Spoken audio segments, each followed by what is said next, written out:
This story begins with a quick introduction to the realm of wizards, called Pharaohs, exactly at the moment when the Great War for the Throne was entering its final phase. That night, the plan of a powerful noble was simple and cruel: eliminate the ninth prince, Heinz. One of his subordinates awaited this moment with anticipation, as he would accept no other sovereign than the one he served. Heinz was located in a strange palace, and, as a consequence, his execution was ordered along with anyone who stood in the way. Before they departed, however, someone spoke up and, instead of talking, acted, sending one of his own colleagues straight to the beyond. The young man then politely apologizes and asks if he can speak with the second prince, which immediately makes him tremble with fear. A truly loyal subordinate steps forward and takes a defensive stance to confront the intruder. Noticing the red eyes of the invader, he realizes he will have to deal with an old acquaintance, a worthless one without magic. Confident of victory, the man gets excited, but at the exact moment he would say that stealthy attacks wouldn't work, he ends up fainting. With no escape, the second prince is overtaken by despair. That blow was absolute, hitting the nasal bone at the perfect angle to damage the brain, rendering any spell useless after the impact. Even after defeating an opponent, the boy realizes there is still a wizard there, ready to face him. A powerful spell from the thunder spirits was about to be cast, but the conjurer did not expect to be kicked first, having his jaw reshaped in a rather unkind manner. The boy even offers a chance for the wizard to leave. However, even unable to recite incantations, the warrior tries to use something that doesn't require words. This choice results in being thrown down the stairs with a single blow. The second prince can only wonder how a swordsman and a Class A wizard were defeated in such a way. The boy then explains that there is no rule stating that only magic can cause damage. In a panic, the prince draws his weapon and asks if Heinz sent the intruder, but despite being an assassin, the young man denies it. Claiming he is there because of a friend, the noble practically loses his reason. After all, there was no possibility of a Garuda maintaining friendship with someone of royalty, the prince insists, wanting to know what the price would be to spare him. However, hearing that makes the intruder relive bitter memories and decide to end the favor quickly. Sometime later, the death of the second prince is announced as a result of an illness, with the coffin kept closed. Thus, the long shadow that hung over the palace finally begins to dissipate. While reading in his chambers, a noble is surprised by the same figure as before, who calls him by name, Heinz. With the younger brother out of the way, there was no doubt he would be the next king. The assassin asks how he feels seeing his dream come true. Heinz, however, replies that this is just the beginning. As he promised before, the blonde asserts that upon taking the throne, he will abolish all discriminatory laws against the magicless people. Having known him for so long, the assassin doesn't even question it, as they are true friends. Soon the issue arises of a Garuda not being able to participate in the coronation. Heinz makes it clear that he will grant permission, which excites his companion. Although the assassin knows he must not cause confusion, he understands that changing mindsets takes time and that not everything happens overnight. In light of this, Heinz suggests that his friend return to his hometown for a while. The assassin agrees. After all, with the war over, resting seemed the best way to calm the mind. Later that same day, he wrings out a cloth and cleans himself as best as he can. With a lantern in hand, he explores an apparently abandoned place, filled with arcane books and training dummies. The young man has difficulty believing that all that life of combat had finally come to an end. Since he had no magic, no one could detect him, something extremely useful for someone in his profession. From the start, the most dangerous enemies would be powerful wizards, as well as swordsmen and martial artists. Therefore, if he couldn't handle opponents like that, he suggested learning magic too. Heinz immediately remembered that his friend did not possess that gift, but the decision was already made. The boy decided to study magic more than anyone else and train his body until he overcame that disadvantage. That was the pact made between the two before everything began. Revisiting those study materials, the assassin realizes that indeed, it had been a long and exhausting war. Finally, on his routine outing the next day, a vendor calls him from afar to check the news at the stall. There were some fresh pineapples for sale, something rare in that region. The boy thinks about buying one to gift a companion, certain that it would make her happy. Then the merchant states the price, a copper coin, but upon noticing the red eyes beneath the customer's hood, he immediately refuses the sale. Faced with this, the assassin pulls out 2 silver coins from his pocket and asks if the man really wants to work or not. As expected, murmurs begin, everyone commenting on a Garuda walking freely among them. As the boy advances, people step back, fearing they too will be cursed. The curse they refer to involves the only race known not to possess magic, the Garuda. Years ago, a king decided that the Garuda would be treated like cattle by the Alcair, creating a power system based solely on magic. They were used as slaves, sent as cannon fodder in wars, and, as if that weren't enough, massacres that were once ignored began to be encouraged. Basically, all the country's problems ended up being placed on the backs of the Garuda, something extremely convenient for the monarchy. All of that made the assassin's stomach churn. Still, the most he could do was pray for a day when everything would change radically. In the middle of the path, the boy encounters a little girl who stumbles while trying to keep up with her friends and starts to cry. Like any decent adult, he stops to help her, and then she notices his red eyes, showing some apprehension. However, her reaction was not one of judgment, but of admiration. It was the first time someone reacted that way, and the child soon left, leaving the Garuda with a strange taste of hope. More than ever, the day when he would be treated as an equal seemed near, and that was just the beginning. Sometime later, night falls, and after 10 years away, the young man begins to wonder how he will be received. Years ago, still in the cabin, his mother scolded him for playing with the knife instead of handing it over. Even while insisting that he find a job, it never sounded like pressure, but rather like care. She only wanted her son to find work and give his best. Knowing he might face difficulties, she made sure to remind him, along with his sister, that the doors would always be open for his return.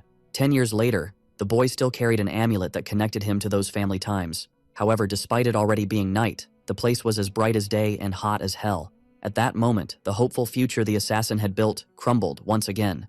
Seeing all that fire, the boy's first reaction is to wonder if everyone is alive. For the first time, he says his name out loud, Van, to make it clear that he is there. Unfortunately, Van finds a resident lying on the ground in terrible condition. And it wasn't just one. There were other bodies, as well as people executed and hanging from a tree. All had familiar faces, which made the boy's mind collapse. For Van, it made no sense for criminals to go so far, but the most urgent thing was to find his mother and his sister, Rena. Everything he had done until then had been for them. His greatest wish was to turn that country into a place where both could live happily. That was until he reached where his home used to be and faced the worst possible scene. There was also someone hanging there, like the others, and when Van approaches, he recognizes his mother. Still alive, she tries to say something, but the shock completely paralyzes the boy. He refuses to accept reality until he suddenly hears his sister's voice. Even very injured, Rena was alive, but she falls right after calling him. Van immediately supports her, but instead of explanations, she asks him to run away, stating that the one responsible for all this is still looking for him. Van doesn't believe that the second prince has more allies and, at first, tries to help her. The blood on the ground, however, was already forming a puddle too large. In the end, Rena confesses that she also learned to cook, and, crying, reveals that her greatest dream was to see Van eat something made by her. Little by little, the girl's gaze loses its shine, and with her last strength, she asks her brother not to blame himself, for none of this was his fault. In the final moment, Van is literally stabbed in the back by a knight. Along with him, several others celebrate the feat, believing they have just eliminated the leader of the rebel army. Still, one of them notices that the boy remains standing, and his gaze reveals that the will to fight still exists.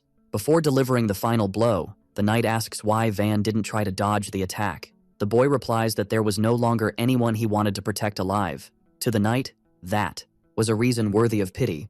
But before accepting his own end, Van asks who ordered that massacre. Without beating around the bush, the man replies that the order came from the Majesty itself, and Van shouts that Heinz would never do something like that. Against all expectations, the blonde appears right there, in flesh and blood. The appearance shocks Van, as, by his words, everything indicated he was just waiting for the right moment to show up. As if that weren't enough, Heinz mocks him, asking if Van was after memories. When explaining the reason for everything, the king states that the fault lay with the boy himself. According to him, assassins capable of ignoring magical detection, hiding anywhere, and eliminating powerful enemies with mere physical strength were a threat, a danger that could shake his reign of peace and, therefore, needed to be eliminated. Van shows disgust at having been deceived, but Heinz declares he will still fulfill his promise. After all, when the Garuda are exterminated, there will be no one left to be discriminated against. The knight then prepares for the killing blow. But this time, Van holds the blade with just one hand. Knowing the truth changes everything, transforming pain into an urgent desire for revenge. Even weak and wounded, Heinz knows better than anyone the monster the boy is. The knights position themselves to protect the Majesty. While the king himself prepares to fight, Van crosses the first line of defense in the blink of an eye. Using the secret shadow technique of his lineage, he initiates the attack known as Final Bloom. In response, Heinz concentrates all his magic on the spell called Lucis Sagittarius. Thus, the most powerful blows of the two former friends collide. After long moments of combat, night falls and the bodies of the knights lie scattered on the ground. The most impressive thing is that, even in that state, Van still fought to protect his sister, just as, even in death, he refused to bow to the Alcaire. Heinz considers this the act of a fool, but accepts that he could not change his mind and admits that he only had to defeat him by force. Later, Van barely remains alive, lost in thought. After fighting so much, he refuses to let his story end there. His revenge was still not complete, so he needed one more chance, a new opportunity to, next time, ensure at least an acceptable fate for his own. Perhaps luck heard his plea, for when his eyes close on the ground, they open in a very familiar room, even more surreal. Rena comes up the stairs asking if her brother has woken up. Van shouts, asking if she is okay, but she doesn't understand anything. Convinced he is dreaming, he hears the girl insist that he get ready. After all, it was his birthday. Their mother appears shortly after, encouraging him to get out of bed. Van looks at himself in the mirror and realizes, incredulously, that he has gone back 10 years in time. To celebrate his 15th birthday, the family was preparing a picnic. His mother and sister said it would be a waste to stay home on such a beautiful day. Van begins to wonder if all of that had really just been a dream. Suddenly, a gust of wind sweeps through the place, scattering flower petals in the air. Among them, one touches the protagonist, and he feels the contact that is enough to understand that everything was real, as he still feels the weight of training in his body. Along with that comes the smell of smoke from the city and Rena's last words. More intense than all of this is the pain of the pierced chest and the screams that still echo in memory. Rena asks what is wrong, but Van changes the subject. Their mother calls him shortly after, informing him that the picnic was almost ready. Van praises the aroma of the food, while Rena wishes her brother a happy birthday. At the same time, a group of knights gallops on a hunt for heretics. There were few strong mages and the number of soldiers was less than ideal, making failure a real risk. Ahead of them was the autonomous district of the Garuda. One of the knights comments that they were not civilians, so it was no problem if some died. Even uncomfortable with that, the Amazon ends up agreeing in silence. Back at the celebration, the protagonist praises the meal, saying the flavor brought a strange nostalgia. This was curious, as his mother had prepared something similar the day before, with Rena's help. Just for that reason, the boy notices small imperfections in the dish. Little by little, he begins to accept the fact that he has gone back 10 years in time. There was a chance to redo everything, although he still didn't know where to start. Once again, his mother asks if he is still worried, and then Van remembers. Among the Garuda at 15, it was common to choose one's own path, and for him, there were 3 options. The first was to work in small jobs in the city, the second to leave in search of dangerous tasks, and the third to follow the life of a mercenary. Even without magic, the Garuda were strong, and because they could not be detected, they did well as escorts. When kingdoms went to war, they were sent to the front lines and almost never survived, but to the few who returned, great riches were promised. The mother comments that the life of a mercenary wasn't all bad, as it was this money that allowed the family to live better. Still, she makes it clear that she did not wish for that future for Van. In the past, he ignored the advice and followed that path, which ultimately led to the encounter with Heinz. Suddenly, all that camaraderie is interrupted by a loud noise. The bell rings, and Van stands up at that very moment, understanding exactly what it meant. For a moment he had forgotten, but soon he runs off and tells his family to leave the city without explaining anything. A little further ahead, a man was giving a speech, saying that the gods had revealed that dirt was sin. According to him, the kingdom still harbored impure and incapable beings known as Garuda. For that group, they were born stained and carried darkness with them. The so-called purifiers were an extremist religious faction within the kingdom of mages. Their radical ideology led them to be treated as heretics by the church, and one of their beliefs stated that the Garuda were agents of evil. On Van's 15th birthday, these fanatics fled the capital and took refuge in the autonomous district. Without any proper security, they began committing atrocities in the name of the so-called purification. That day, Van could only hide in an alley with his family, but now he did not intend to repeat that. Already inside the city, he moves among the people at high speed, climbing walls and going unnoticed. At the end of the speech, one of the purifiers prepares to erase the sins of a Garuda with fire. Van was already upon him, as the most basic rule against mages was to attack them out of perception's reach.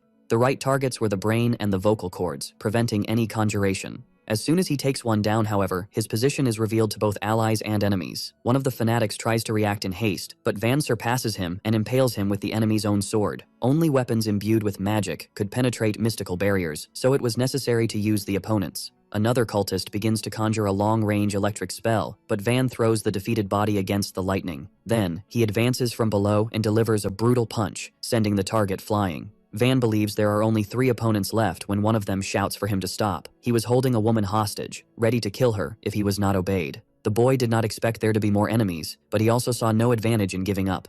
The fear etched on the hostage's face is real, and in a desperate impulse, Van kneels, begging the tormentor to stop.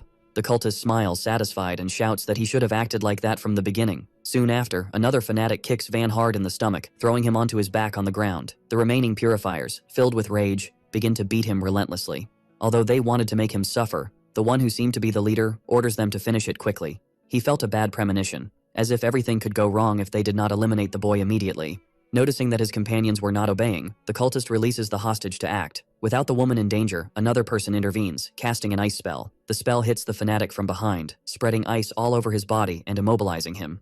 The knight then warns him not to move, as he could break. In the name of the kingdom's justice, she decrees the arrest of all the fanatics, leaving the cultist visibly terrified. Van does not quite understand why, in his past life, the reinforcements took so long to arrive. The cultist still tries to order his companions to kill the woman, but they were all as frozen as statues. In light of this, the knights receive the order to disarm each of them, leaving Van alone in front of the one who saved him. She had witnessed everything the boy did, but instead of worrying, she decided to give him all the credit. After all, just the fire mage defeated by Van would have been enough to reduce the entire city to ashes. It wasn't as if she couldn't defeat him, but she was devising a plan to minimize the damage. The fact that Van took him down was, it seems, the trigger for the kingdom to act more quickly. Still, the girl asks what he desires as a reward, but the boy simply thanks her for saving him. Curious, she asks for his name, and upon hearing Van in response, she introduces herself as Helene.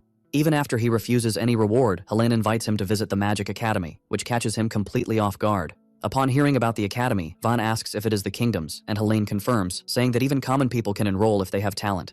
He had already heard that name in his past life, as many legendary warriors and wizards had come from there. Still, Van questions why she chose him specifically, then Helene asks to talk somewhere else. She grabs the boy's hand and starts pulling him almost forcefully. As for the destination, she asks him to indicate the way, since he knew the area better than she did. After a few minutes and across the river, the two arrive at a quiet spot where no one could hear them.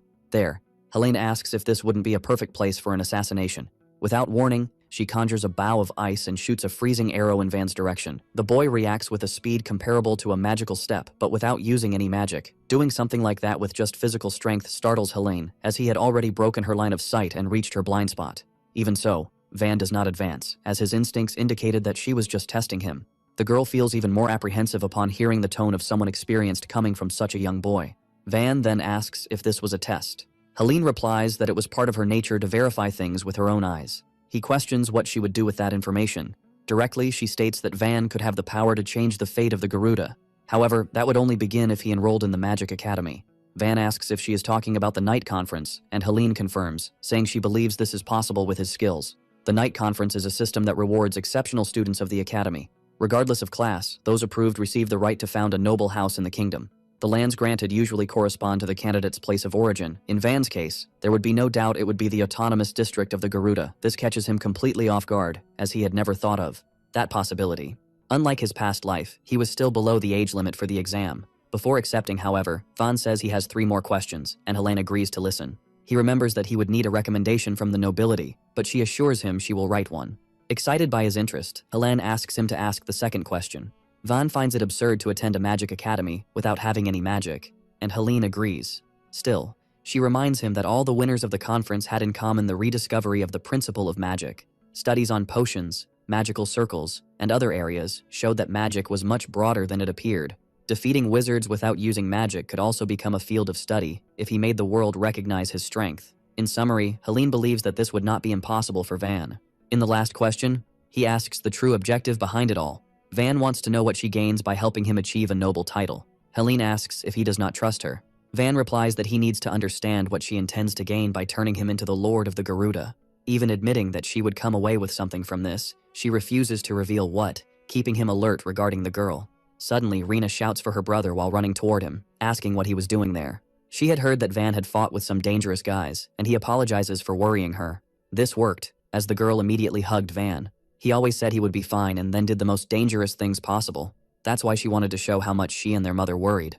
Helene observed all that display of affection between the siblings and commented that Van didn't need to trust her. Still, she reminded him that if he sought a title, he would have the right to protect his sister and the whole family. She swore that this was not a trick, using the name and honor of the Steiners family. After Helene left, Van became thoughtful, still holding Rena in his arms. When their mother learned that he had faced the purifiers, she was deeply shaken. However, upon seeing people from all over the town thanking for the help, she recognized her son's heroism, just like her husband's, and smiled. Later, the topic of the academy came up, causing even more surprise. Van explained about the reward, the recommendation, letter, and the decision he had made.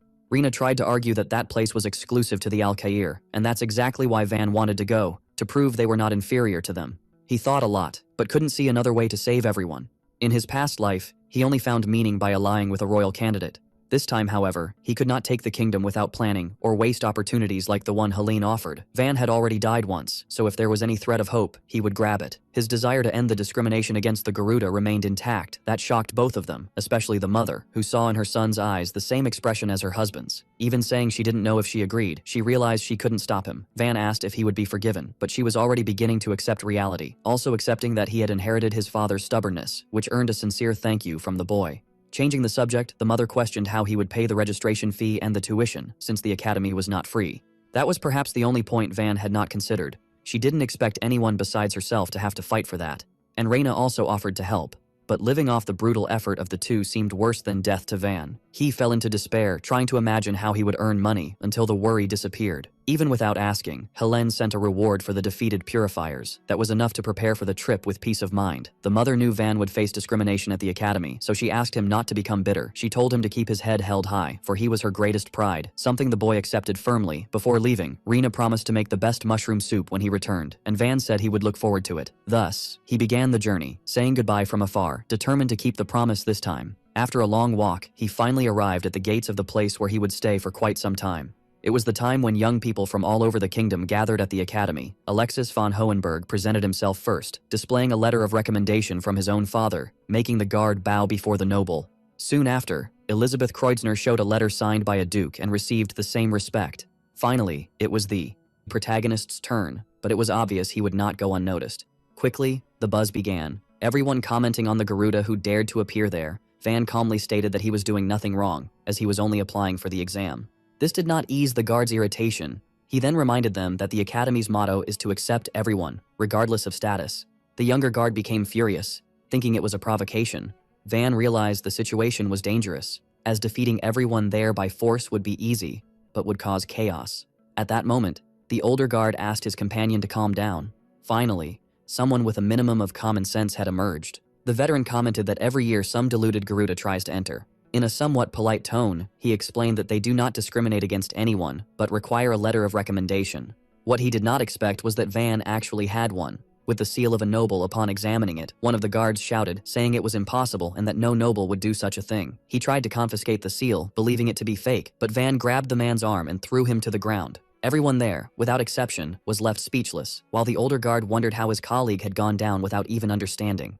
Soon after, another figure appeared, questioning the reason for all the commotion. At that moment, the two guards knelt before the examining lord. The older one tried to say it was nothing serious, but the Garuda had attracted so much attention that Van had to introduce himself. He calmly explained that he had been recommended by Helene Steinertz. Most did not understand what that meant, but the examiner recognized the authenticity of the letter immediately. In light of this, he swallowed his pride and apologized for the guard's behavior. Even so, the fact that someone like Van had the endorsement of the Steinertz family caused a great stir. The boy quickly realized that Helene was not just any noble. Once inside the academy gates, Van noticed that the environment was dominated solely by the elite. Still, he recognized some familiar faces, like Dietrich, very different from the fearless swordsman he knew. Besides him, the powerful fire mage Shale was also there. Van also identified Lunaris, who would one day become the divine maiden of justice. All those talents gathered in the same place. Unlike him, they would all end up becoming heroes of the kingdom, famous for fighting on the front lines. However, when the succession disputes began, they became pawns of corrupt princes.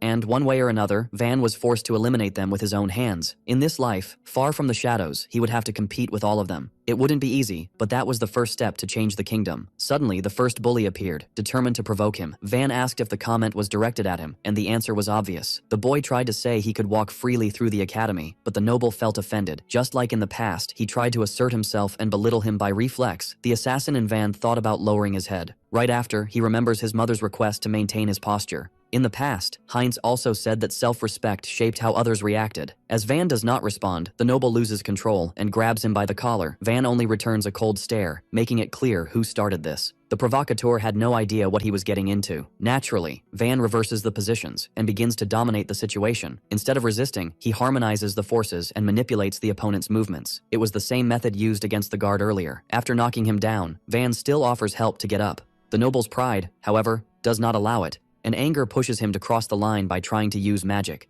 At the last second, someone shouts to stop. The order came from Prince Heinz himself, who states that the Garuda are allies of the kingdom faced with the hierarchy. The noble apologizes. Heinz makes it clear that he would not use his royal blood to create distinctions. As students, everyone should be treated the same. This also included Van. At that moment, the boy could hardly believe that Heinz was also there. With the 9th prince willing to take the exam like anyone else, his image of humility grew even more. The fact that he defended a Garuda made many see him as almost a saint. Van then remembers Heinz mentioning the academy in past conversations. In the present, the prince brings up the topic, commenting that the boy seemed nervous. To create empathy, he says he feels the same way due to the difficulty of the exam. Heinz states that there is no reason to be afraid and extends his hand with his charismatic smile. Anyone would feel at ease in front of someone so kind. But now Van knew the true face behind that mask. He was aware of the hidden dirt. This would be the perfect opportunity to kill him.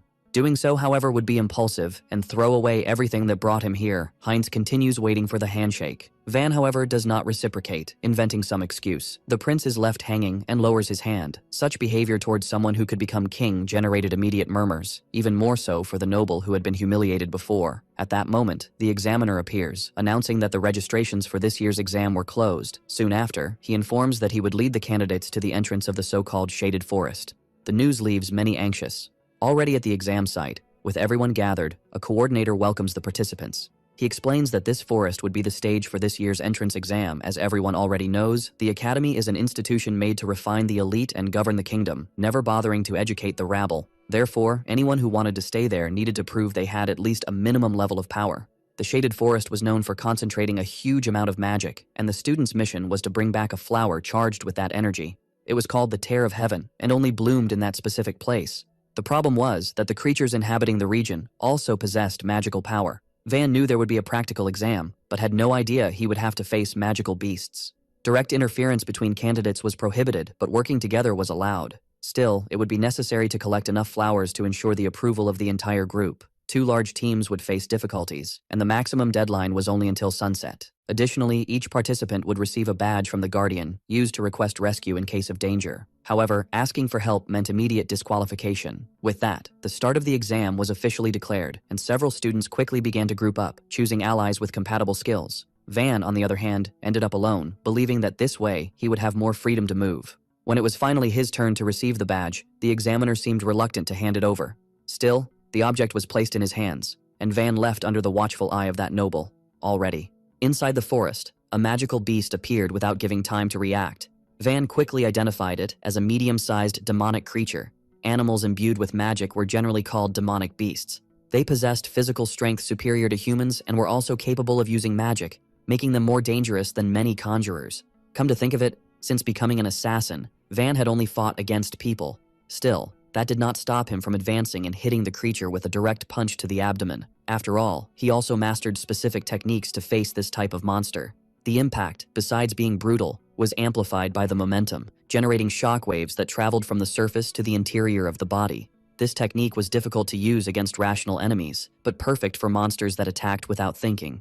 During his time as a mercenary, Van had encountered magical beasts a few times and taken precautions to defeat them. For this reason, he remarked to himself that it was quite unfortunate for the 2 boys he noticed hiding in the distance. Still, Van didn't worry much, as the noble and his companion apparently hadn't even noticed the confrontation. The aristocrat believed that Van had only won by using poison, while his colleague remembered that interfering in the exam was prohibited. In any case, the examiners had no intention of letting a Garuda advance, especially someone who had been rude to one of the princes, so even if he died, no one should be held responsible. Meanwhile, one of the examiners followed the older guard to an isolated gate. He ordered them to bring the key, and despite the knight trying to change his mind, no argument was sufficient. The evaluator intended to use the trump card sealed behind that gate to pursue the boy who dared to participate in the exam. According to the Academy's rules, it was not possible to eliminate someone who had a recommendation, but if he were approved, the school's image would be tarnished unless an accident occurred. The gentleman tried to warn him about everything that could go wrong, but Van acted alone. No one considered important had been willing to approach him. Thus, with the key in hand, the seal was broken, and the examiner ordered the cursed beast to be unleashed to eliminate the Garuda in the name of the pride of the Royal Academy.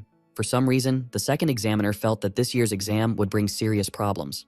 Noticing this, he saw the colleague who had freed the creature return, which led him to ask where he had been. The other simply replied that he had made some preparations for what was to come, leaving him on high alert. Returning to the protagonist's perspective during his walk, Van found a set of flowers exactly as described. It was the first time he had seen the tears of heaven, and if he picked them and returned, he would be approved, but his pursuers finally decided to show up. The noble commented that Garuda really had a keen sense of smell, similar to that of a dog, while Van replied that, from his own experience, he knew that cowards always attack from behind. The aristocrats, in turn, were determined to break that confident stance of the boy. Deep down, however, he knew they were only there because they had been humiliated in front of the other students. Van said that this was to be expected from proud children and took his stance, which left the noble furious. Without further ado, the two began to prepare their magic to attack. They formed a group consisting of a magical swordsman and a conjuring mage. The styles of magical combat were mostly divided between those who cast spells, simply known as mages. Those who channeled magic into weapons were known as magical swordsmen. Meanwhile, those who reinforced their own bodies with mana, enhancing strength and speed, received the title of magical martial artists. Forming teams with varied styles had always been seen as a smart strategy to exploit the opponent's weaknesses. Even so, Van quickly realized that his enemies had no real experience in killing, although they were bold enough to try. Still, he could not eliminate them in self-defense, as the death of a noble always resulted in revenge from their house. The aristocracy of that time maintained the violent temperament inherited from wartime, and this time the boy wanted to follow a different path. Thus, he decided to avoid assassination techniques and simply defeat them. The noble began to hate Van's confident gaze and charged in with his windblade dance. Van managed to dodge but ended up getting lightly cut on the forearm. Even so, the attacker was annoyed that he hadn't taken him down with that blow. He began to boast, claiming that the Valtrake family was famous for mastering wind spells. In an arrogant tone, he said he would spare Van if he begged for mercy, but received only a mocking response. Van ironically asked if the Valtrake house's specialty was refreshing people in the summer, which made the boy's fury explode again. Without joking, he summoned a storm that seemed to tear the sky, forcing the protagonist to retreat and focus solely on dodging. This caught the noble by surprise, as Van could see the magic whenever the enemy's bloodlust increased too much. The moment the attack ceased, Van advanced with a devastating counterattack. After seeing his companion fall, the magical swordsman panicked, readied his weapon, and leaped toward the boy. Van quickly realized that the enchantment was simple, as the sword posed no danger without a direct strike. Normally, a blade reaches a speed 2 or 3 times greater than that of a punch. Even so, thanks to his footwork, he ignored the weapon and struck directly at the wrist, deflecting the attack. Seizing the opening, he delivered a short blow to the opponent's arm, knocking him to the ground.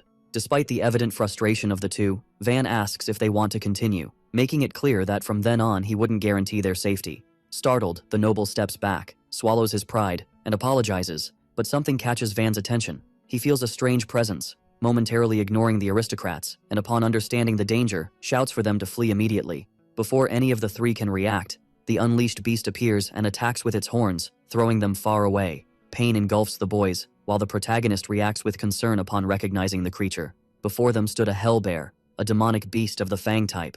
The nobles cannot comprehend how a high-level monster could be there. Even so, there was no time for questions, as a new charge was already on its way. These creatures were also known as cursed fangs, enveloped by a magical power comparable to that of a sage. Van warns that if they can still move, now is the right moment to flee. One of them responds that unfortunately that wouldn't be possible. He shows his leg injured from the previous impact and comments that it was probably fractured. At most, he could remain standing, which leaves Van with few alternatives. Carrying them would mean slowing down and ending up dead. Breaking the badge also didn't seem fast enough. Then the noble suggests that his friend flee alone. After all, he was still a powerful mage and could survive. The companion refuses, saying that abandoning him would tarnish the Eisenbach name. Van proposes that one of them activate the badge while the other buys time. The Eisenbach rejects the idea, stating that dying would be less dishonorable. Thus, to avoid tarnishing the family's reputation, the two decide to fight until the end, heads held high. For Van, that was the worst possible scenario, as he would have to deal with the pride of the two. Irritated, he shouts that if they are going to fight, then they should win, instead of dying trying. The noble considers that arrogance, but with the three in the same situation, the only option was to cooperate. Back at the forest entrance, the second examiner comments that it was already time. The first asks what he was talking about, but the colleague avoids answering and questions if any badge had been broken. The negative response sounds strange to the first examiner and curiously pleasant to the second. This meant that Van hadn't even had time to ask for help. Before the exam, the candidate's belongings had been confiscated, and the examiner used one of them to make the beast memorize Van's scent. Now he believed that the boy had already turned to dust and that all that was left was to wait, which is why he couldn't contain his laughter. Returning to the protagonist's perspective, as the monster advanced, the three boys prepared for defense. Van shouts that he will hold it while the nobles attack with everything they have. Waltrach refuses to take orders, but the creature approaches too quickly, and sensing the danger, Van throws himself to the front line at the last moment. This time, he uses assassination techniques, repeating the crushing blow from before, using the beast's own speed against it. Unlike the medium-sized creature, the effect wasn't as devastating, but it still caused an impact. This strike worked by anticipating the enemy's movement, hitting exactly where the attack originated. When a quadruped moves, the first part to advance is always the head. Van distributed the impact across several layers of penetration, but grew anxious as he realized he wasn't reaching the inner regions. The loss of muscle mass and height after returning so many years into the past had left the boy visibly weaker. Having done all he could at that moment, he shouts, and Waltrage conjures the Sky Ripper spell. The blades of wind crash down on the beast, and soon after, Eisenbach tries to attack with his magical sword, but the monster's skin was too resistant. To make matters worse, the creature goes into a rage, and Van shouts at the last second for everyone to get away. Even so, the beast charges again, running at full speed and creating an absurd wind around it. When the protagonist looks back, he sees his two allies fallen and immobilized, though still breathing. Waltrage managed to deflect part of the impact with magic, but he knew he wouldn't withstand another charge. Eisenbach was already accepting that this would be the end, as his sword wasn't even having an effect. Still standing, Van asserts that he would try one more time. To the noble's surprise, he says that on the next attempt, the three would finish off the monster together. Waltrage questions if the boy hadn't just realized that his magic wasn't working. Then Van suggests that he mix stones into the spell to increase its destructive power. For Eisenbach, he advises focusing on pushing the blade into the creature's weakest points. Waltrage asks seriously what the boy was thinking.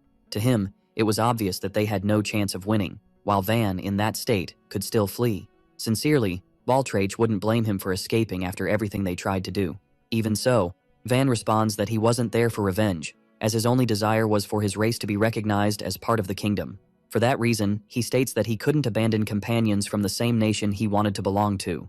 Waltrage feels a shock of reality, reviewing everything he had done, along with a huge weight of guilt. At that moment, the monster prepares for the final charge, and noticing this, Van shouts to put the plan into action. At Van's signal, Waltrage activates his Windblade dance. Following the protagonist's suggestion, he incorporates stones into the spell, renaming it Black Dust Sky Cutter. A dark blade, laden with sand and gravel, descends violently upon the beast with fangs. Fortunately, the attack blocks its vision, and Van announces that now it was his turn, advancing over the monster. The shoulders of quadrupeds function differently from humans.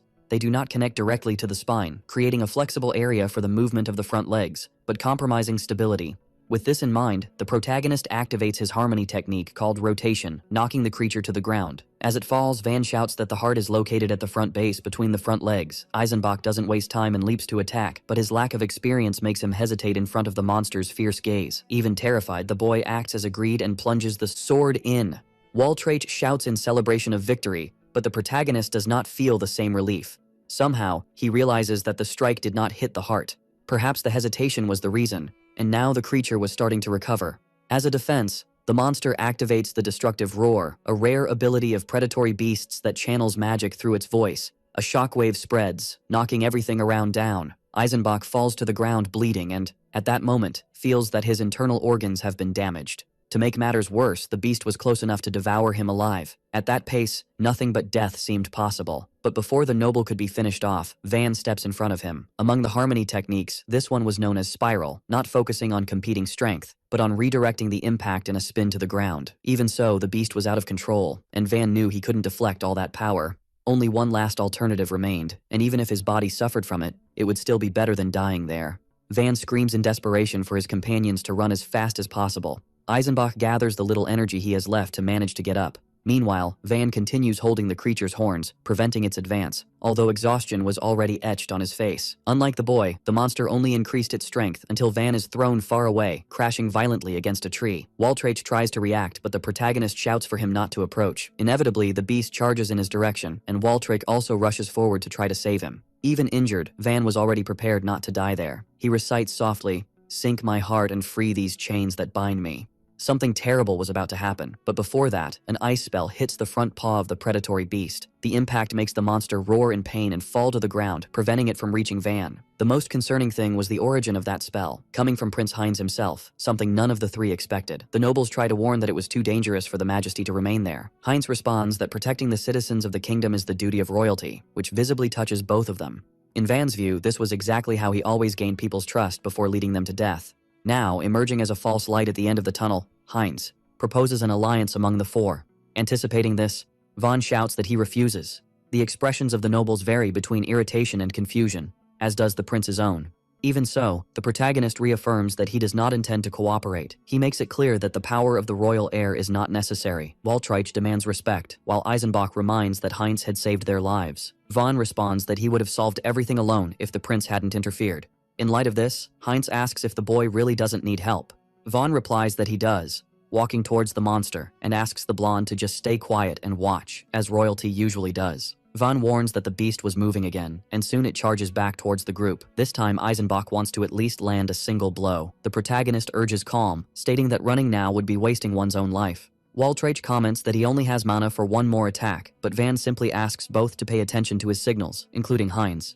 This time, Van shows a different determination, which ends up spreading to the others. He advances to intercept the monster, remembering how scared he was earlier. Therefore, he believes he can win without resorting to that forbidden technique. Until then, 3 of his harmony techniques had failed against the prey beast. The monster begins to see them as worthy adversaries and starts to act more cautiously. In this way, Van dodges a sweeping strike, jumps, and notices a small opening to advance. The creature roars furiously and tries to chase him, but the boy keeps dodging, using the enemy's own body as support. Waltraich cannot believe such speed was possible without magic, just like the prince. In fact, by shifting his center of gravity without pushing his feet on the ground, Van eliminated preparatory movements. This technique was only known among the highest-level martial artists. Thus, it made no sense to see him kick, jump, and escape from that demonic beast. In a final move, Van steps on the monster's head, leaving the nobles impressed. Heinz, however, knew that attacks without magic were almost caresses for creatures of that level. As the beast continued to fight, the prince believed the situation was about to spiral out of control. Van, however, asserts that this is perfect. After all, his true goal was to irritate the enemy. Soon, the signs of the destructive roar begin to emerge. At that moment, the protagonist shouts for Waltraich to use his wind magic, which he does immediately, mixing stones inside the creature's mouth. This blocks the beast's respiratory system, causing it to fall to the ground. Without wasting time, Van leaps onto the enemy and, face to face, prepares his crushing double blow, known as Twin. The attack strikes directly at the center of the demon beast's head. The shockwaves from the right and left converge at a single point within the skeleton, like circles in water meeting. With this, the demon beast is completely incapacitated. With the first 2 steps completed, Van signals to Eisenbach, who simply spins his sword and cuts the beast into pieces.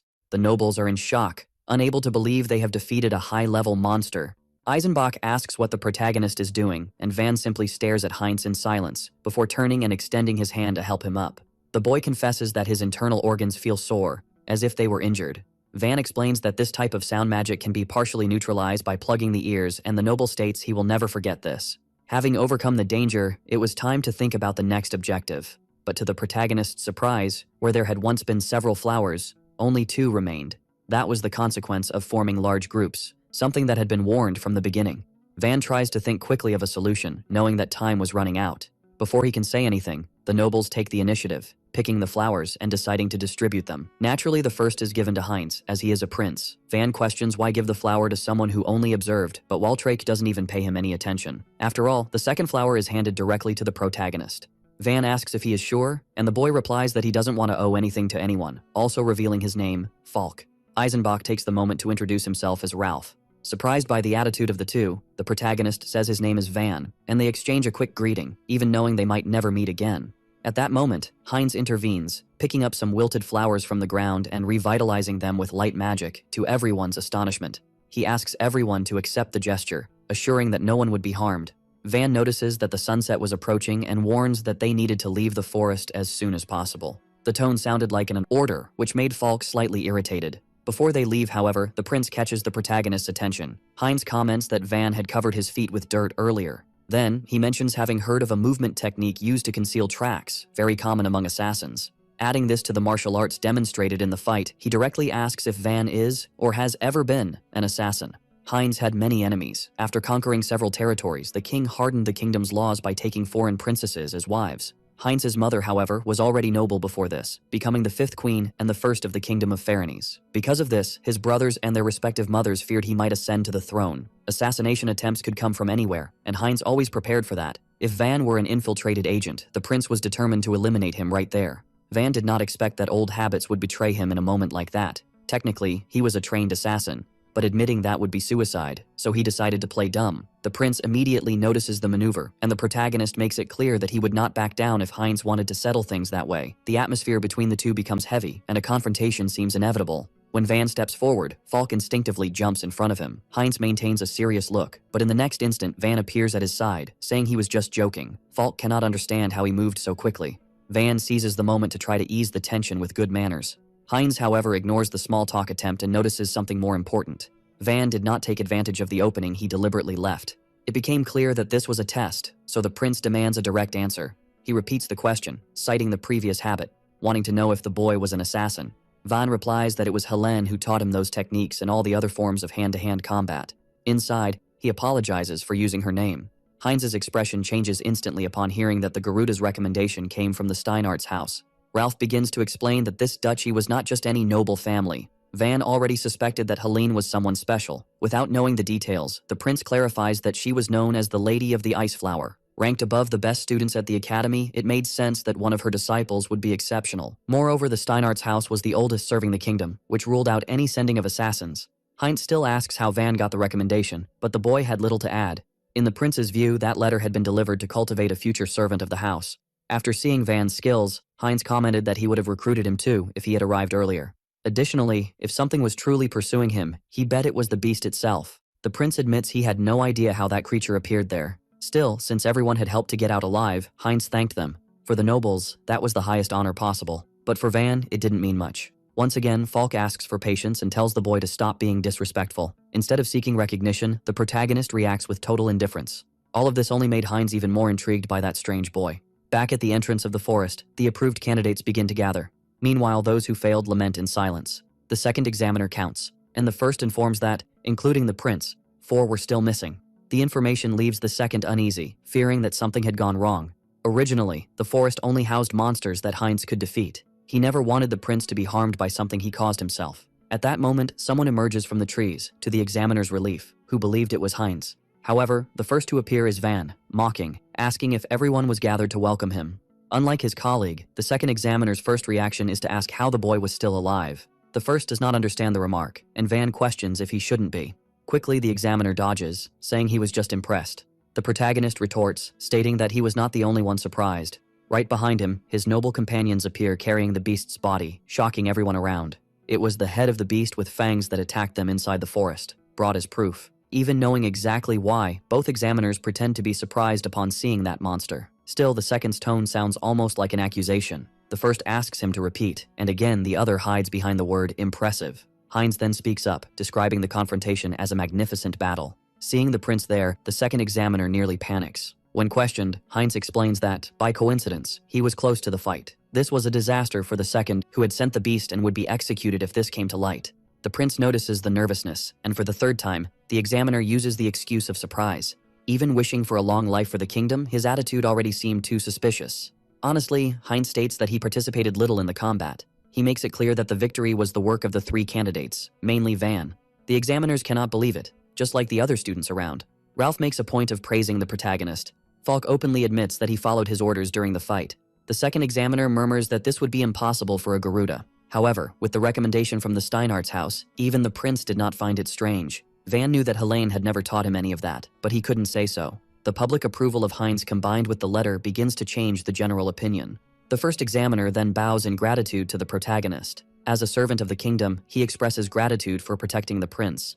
Van tries to explain that he defended no one, he merely survived. Even so, he shows his flower, immediately imitated by the other 2. The examiners exchange glances, and it becomes clear that the second must act. He calls the name of the prince, followed by the 2 approved nobles. Finally, with visible discomfort, he also summons the last candidate. With a trembling voice, he announces Van as approved in the entrance exam. Thus, in a chaotic manner, the boy secures his spot at the academy. As for the appearance of the beast, the first examiner takes on all the bureaucracy. Days later, before the new generation of talents, the director declares that the academy seeks more than just skill. According to him, the most important thing was true nobility, to become the sword and shield of the kingdom. Van never imagined being among nobles in his past life. That was just a small step. Still, it represented the beginning of his goal to end discrimination against his people. From the height of the ceremony location, Hélène watched everything with pride on her face. After confirming that everything had gone well, Hélène proceeded to the place that summoned her. She entered a luxurious room where, among 5 chairs, one was reserved for her. By all indications, all the important members of that group were already present. Among them was the sword princess, Karina Luthier.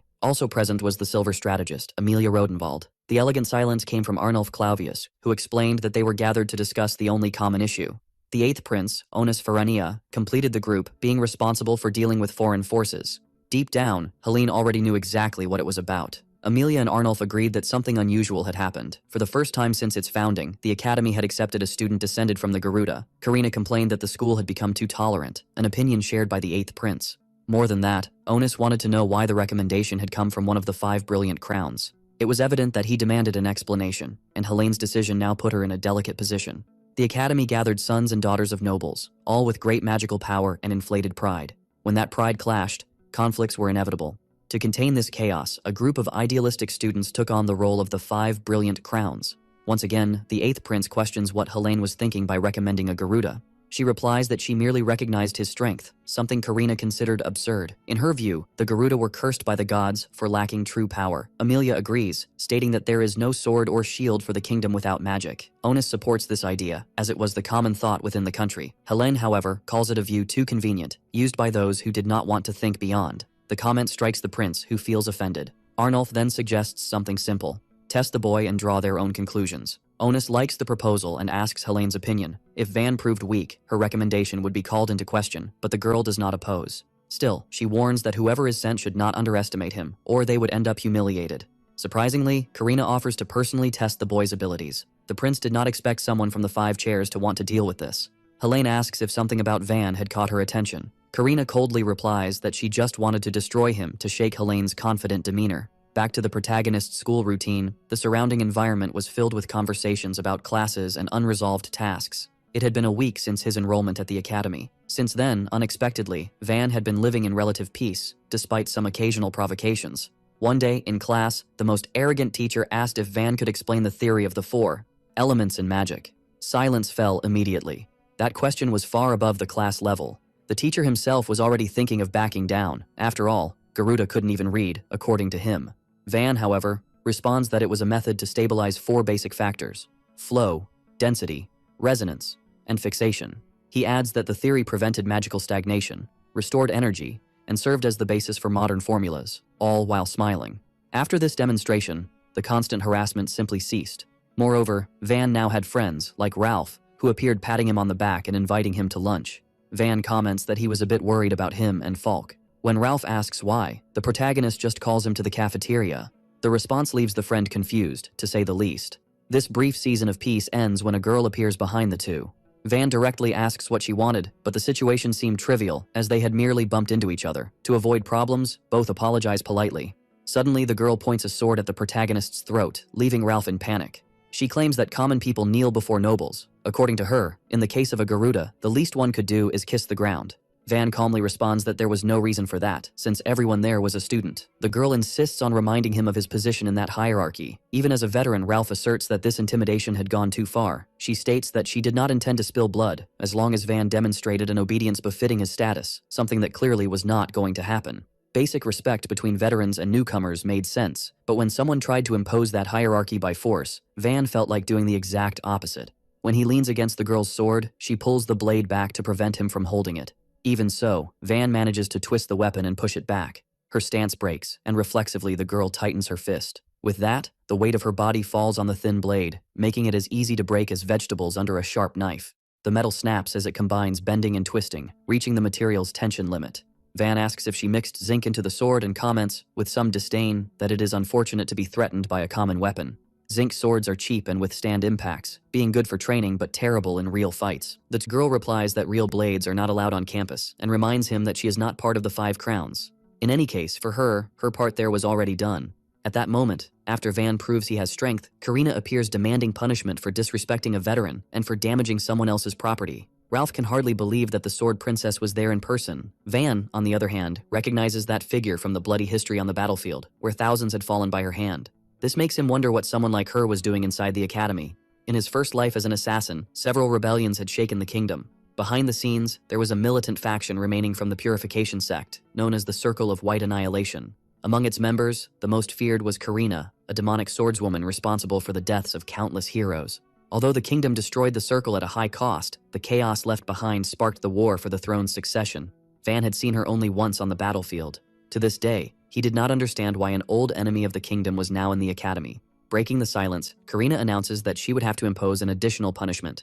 According to her, facing a veteran in silence was also a sign of disrespect.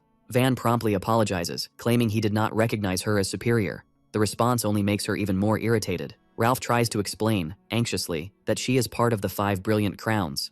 Van admits that he did not even know what that meant. Briefly, they explain that the 5 crowns are a disciplinary council made up of the best students. Karina had been part of the group since she enrolled in the academy at 13. Van shows genuine surprise, and the girl thanks him for the reaction. It is clear that she belongs to the high nobility, with her status kept secret after becoming a rebel. The protagonist thinks for a moment that this could be his chance to eliminate her and prevent a future rebellion. If that happened, the succession war would never even begin, and Heinz would never ascend to the throne. Still, Karina resumes her speech about punishment, stating that rambling before her was another affront. Van assumes a defensive posture. At that moment, she warns him that she will make him remember why she is allowed to wield a real sword. That position was typical of her before a swift execution strike, too fast to be seen. Ralph shouts for Van to just apologize. The protagonist pushes his friend away and says he also needed to confirm something. Karina considers that a foolish move. The two stare at each other from opposite sides of the hall, while the other students watch in total tension. In an instant, Karina appears on the other side, already with her sword sheathed, while Van falls injured. Ralph rushes to help his friend, but the girl says not a word. Instead of continuing, she decides to postpone the punishment. In her view, Van was not someone who deserved to be exterminated immediately. The two leave the hall, leaving the boy hurt and restless. A few minutes later, Karina's subordinate questions why she spared the novice. Already far away, Karina finally reveals her condition and falls to her knees on the ground. She did not spare him out of mercy, but because she had also been injured, to her colleague's surprise. Karina had read about something similar in martial arts books, called pressure points. The pain she felt made any proper movement difficult.